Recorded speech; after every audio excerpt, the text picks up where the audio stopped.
नमस्कार. आपण रात्री निघालो होतो 12:30 वाजता दूधसागर धबधब्याला. आता आहे आपण कोल्हापूरच्या पुढं.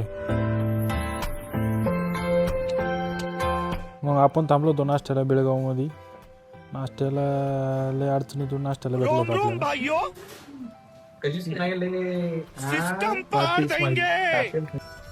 महाराष्ट्राची बॉर्डर सोडल्यानंतर एक नंबर रोड लागली.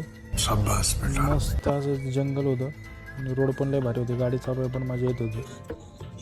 आता काय करायचं? काय नाही, नंतर थोडा कटाळा आलता, मग शोभून फेटला गाडी दिली जरा. हे तसं नसतं नाही कोणती. अरे मी तेवढं वर्कआउट करतो, तेवढं हे करतो, मला सापातून जातात. नाही जात का सापातून? मग त्यांचं म्हणा कसं काय मग असं थोडी असते. चकवे पकडे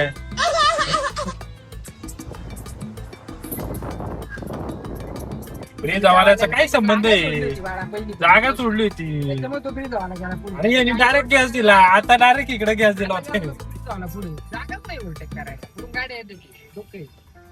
लेजंड बोलते काय नाही. शोभ वांडा लोंढे पाटील खाली कसं वाटतं. प्रो रायडर आहे, प्रो रायडर आहे ते.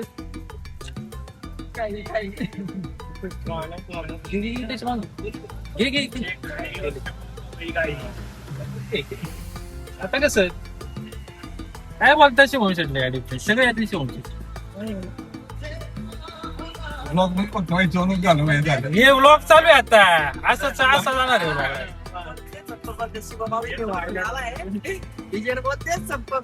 यूट्यूब पे आने वाला है डायरेक्ट. अरे बोंगळा कर बरोबर. थोडं मग घाटात थांबलो, जरा निसर्गाचा आनंद घेतला आणि फ्रेश झालो. त्यानंतर स्नॅक्स म्हणून फणस घेतले. एक नंबर फणस होते.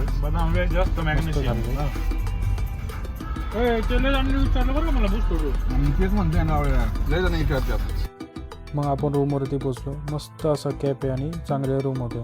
इथे लिमिटेडच ऑप्शन आहेत, पण हा एकदम भारी ऑप्शन आहे. तुम्ही गेले तर इथं राहू शकता. त्याचं नाव आहे बाबलोस फॅमिली रेस्ट. आवरून फ्रेश बिश होऊन मग आम्ही निघालो जेवण करायला.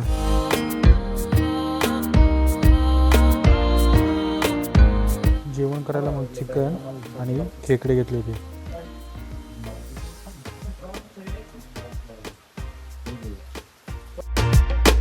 जेवण एकदम मस्त होतं.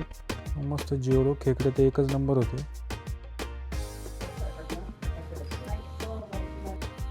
जेवण केल्यानंतर आम्ही गेलो तांबडेसुर्ला मंदिराला. एक नंबर मंदिर आहे, एकदम निसर्गरम्य ठिकाणी आहे. पुढं बघा मंदिराची सिनेमॅटिक व्हिडिओ. न अंदाज कुठले न अवधान काही, कुठे जायचे यायचे भान नाही.